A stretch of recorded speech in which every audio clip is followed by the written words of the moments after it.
मुष्ते जायन्ते ब्रह्मयो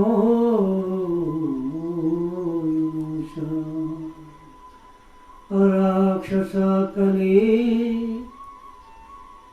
मुष्ते जायन्ति ब्रह्मयोनिषु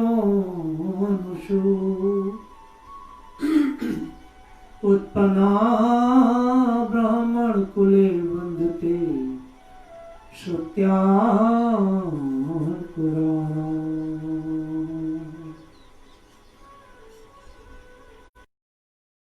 ये श्लोक 12 पुराण का है। राम और कृष्ण, भगवान राम त्रेता में आए और श्री कृष्ण द्वापर में आए। तो राम और कृष्ण के भय से भाग करके कंदराओं में जो छुप गए थे राक्षस, निशाचर, असुर, और कंदराओं से, गुफाओं से निकले नहीं, प्रभु के सामने नहीं पड़े, प्रभु के नजर में नहीं आए। वह सभी राक्षस कलयुग का आश्रय ग्रहण करके ब्राह्मण कुलों में जन्म लेकर के अल्पसंख्यक श्रोत पथ का अवलंबन करके भजन करने वालों को पीड़ा देंगे। यह 12 पुराण के 2 श्लोकों का मैं अर्थ दिया हूं और एक मैंने सामने लिखा है। जो भी कथाकार या संत भेष बनाकर जो सनातन के विरुद्ध कार्य में संलग्न है, जैसे अग्निवेश है, प्रमोद कृष्णन है और बहुत सारे लोग हैं, वास्तव में सबके सब राक्षस ही हैं। और जो इनको सपोर्ट करने वाले लोग हैं वह भी राक्षस ही है। मैं कोई निंदा नहीं कर रहा हूं किसी का, एक श्लोक का मैं अर्थ दे रहा हूं।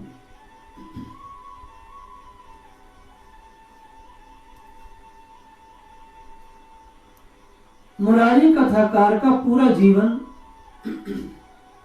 मजारों का, सूफियों का, फकीरों का, कुरान और हदीसों के प्रचार में बीता।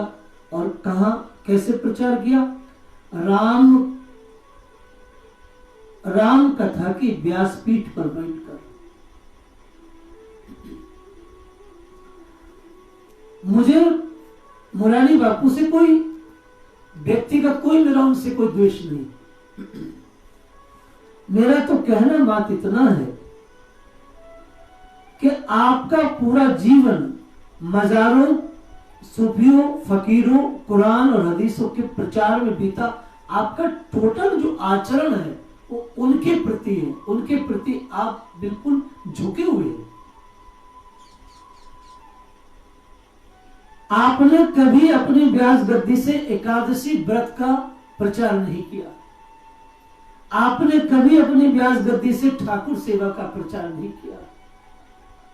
आपने अपनी व्यास गद्दी से कभी ब्रह्मचर्य, ध्यान इत्यादि जितना भारतीय दर्शन है उस भारतीय दर्शन पर आपने कभी व्यासपीठ पर बैठकर चर्चा नहीं की। आपने राम कथा गाई, लेकिन राम कथा में आपने विधर्मियों का निवेश किया। आपके लाखों करोड़ों प्रचार भक्त हैं, बड़ा अच्छा है, स्वागत है। लेकिन आप विचार करें कि कोई शंकराचार्य अपना वक्तव्य दे करके क्या किसी मजार पे जाके पुष्प चढ़ा सकते हैं? क्योंकि अगर शंकराचार्य किसी मजार पे जाएंगे तो लोग कहेंगे अरे देखो ये तो शंकराचार्य जा रहे हैं, भाई सब एक है।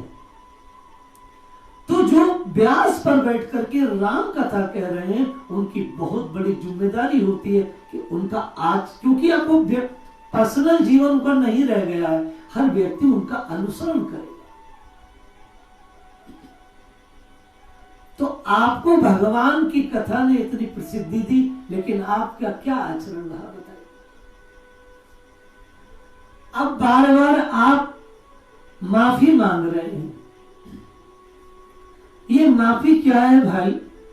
देखिए मुरारी जी, ये माफी आपकी केवल एक पाखंड है। कैसे पाखंड है? अगर आप वास्तव में सनातन धर्म के उन सारे महात्मा जनों से और अनुयायियों से वास्तव में वास्तविक माफी मांगना की अगर चाहते हैं और वास्तव में आप माफी की इच्छा रखते हैं, तो आपकी माफी की ये शैली होनी चाहिए जो मैं बोल रहा हूं। आपको माफी कैसे, आप किससे माफी मांगे? माफी मांगे आप भारतीय दर्शन से, माफी मांगे गोस्वामी तुलसीदास से, माफी मांगे उन वीरों से, उन सिखों के गुरुओं से जिन्होंने अपने जीवन को खेत कर दिया, इन मलेच्छों के आगे डरे नहीं और उन्होंने अपने बच्चे तक गंवा दिए। माफी मांगो आप उन 20 लाख हिंदुओं से जो गांधी की सेकुलरता से कट गए। माफी मांगो आप कश्मीर के उन विस्थापित ब्राह्मणों से जो इन कटमुल्लों ने काट दिया। और माफी मांगो आप उन सारे हिंदू वीरों से जो आए दिन इन मलेच्छों से लगातार मर रहे हैं, इनकी गोलियों का शिकार हो। आपको माफी कैसे मांगनी है? आपको माफी ऐसे मांगनी है, मैंने आज तक जो भी कुछ किया अब मैं उसको विराम देता हूं। मैं कभी किसी मजार पर नहीं जाऊंगा, मैं व्यासपीठ पर बैठकर कभी कुरान हदीसों की बातें नहीं करूंगा, मैं व्यासपीठ पर बैठकर के कभी मोहम्मद की करुणा की बात नहीं करूंगा, केवल भारतीय दर्शन की बात करूंगा।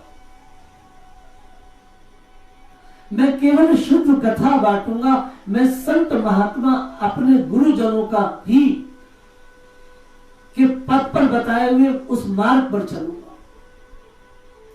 भाई मुरारी जी, ये है वास्तविक आपका माफी मांगना।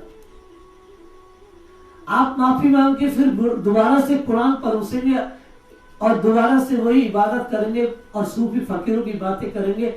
आपको माफी मांगनी चाहिए, व्यासपीठ मार्जन करें। आप उस व्यासपीठ से बिल्कुल सारे मुसलमानों को हटाएं। आपको यदि वास्तविक माफी मांगनी है तो मेरे प्रभुपाद जी जैसा काम करें। आप अपने दामाद और अपनी बेटी और अपने देवतों को शुद्ध वास्तविक हिंदू धर्म में लाएं। आप स्वयं घर वापसी करें और अपने बच्चों को भी घर वापसी कराएं। यदि आपने सारे जन्म राम राम जपा है तो आपके मुंह से विधर्मियों का मौला मौला अली अली कैसे निकल सकता है? इसका मतलब कुछ गड़बड़ है। चलो जो हुआ हुआ, आपको वास्तविक माफी मांगनी है तो इस तरह से मांगो मुरारी जी। हम लोग आपका खंडन नहीं कर रहे हैं, आपके कोई दोषी नहीं है भैया। दूसरी बात यह है, बहुत सारे साधु छोटी छोटी वीडियो बना करके मुरारी जी के सपोर्ट में आ रहे। घोर आश्चर्य, ऐसा लगता है कि जैसे पूरे देश के एशिया के लोग यूएनई में जाकर के उन मलेच्छ जो अरब देश है जहां से तेल की इकोनॉमी चलती है, वहां जाकर अपना भाषण देते। देखिए साहब, आप जरा ध्यान रखिएगा, अमुक आदमी बड़ा खराब हो रहा है। तो ऐसा लग रहा है जैसे मुरारी बापू ना होकर के यूएनई का कोई मुख्यालय हो जाए और पेट्रो डॉलर के लालच में साधु संत 5-5, 6-6 मिनट की वीडियो बना के उनके सपोर्ट में डालना है। भैया मैं उनसे एक ही बात कहूंगा कि ये समझ लो कि कभी मुरारी जी जो है आप उस स्थिति में ना आएंगे कि आपके आश्रम में पेट्रो डॉलर भेज सके। और उनके सपोर्ट में आने का मतलब है कि आप भी सेकुलर हो रहे हैं। इस सबका फायदा वो भूरी काकी उठाएगी, बड़ा विखंडन होगा। तो जो ब्राह्मण, जो साधु भेष में रह करके इस तरह का विधर्मियों का और विधर्मी कथाकारों का, जिन्होंने अपने मुख से विधर्मियों का गुणगान किया, वह तो है ही राक्षस, बल्कि जो उनको सपोर्ट कर रहे हैं वही भी राक्षस है। क्योंकि श्लोक आया है, कोई मुरारी कौन है? ये मुरारी पूर्व जन्म की कोई मुस्लिम है। मुस्लिमों के प्रति जो उनका रुझान है, अभी वो एक मजार पे जाकर के, सुदर्शन चैनल ने देखा है, एक मजार पे जाके कह रहे हैं, जब इस मजार पे जाता हूँ, मजारों के आगे से निकलता हूँ, तो ऐसा लगता है जो इसमें सोई हुई चेतना है वो सेतु है। बताइए, सेतु है। जो उन कब्रिस्तानों में दबे हुए जो वो जिहादी हैं, जो उन कब्रिस्तानों में सोए वो जो खूंखार जिन्होंने हमारी बहन बेटियों का बलात्कार किया है, आप उनको शुद्ध चेतना कह रहे हैं। बताओ धर्म कहाँ श्रेणेगा भैया मुरारी जी। आप अपना इन वक्तव्यों को बंद करें और क्षमा मांगे तो ऐसे मांगे कि आज से मैं शुद्ध भारतीय दर्शन का ही प्रचार करूंगा और खुद भी शुद्ध भारतीय बनूंगा, शुद्ध सनातनी बनूंगा। कभी भी कुरान और हदीसों को इसमें नहीं पिरोऊंगा। जय श्री राम।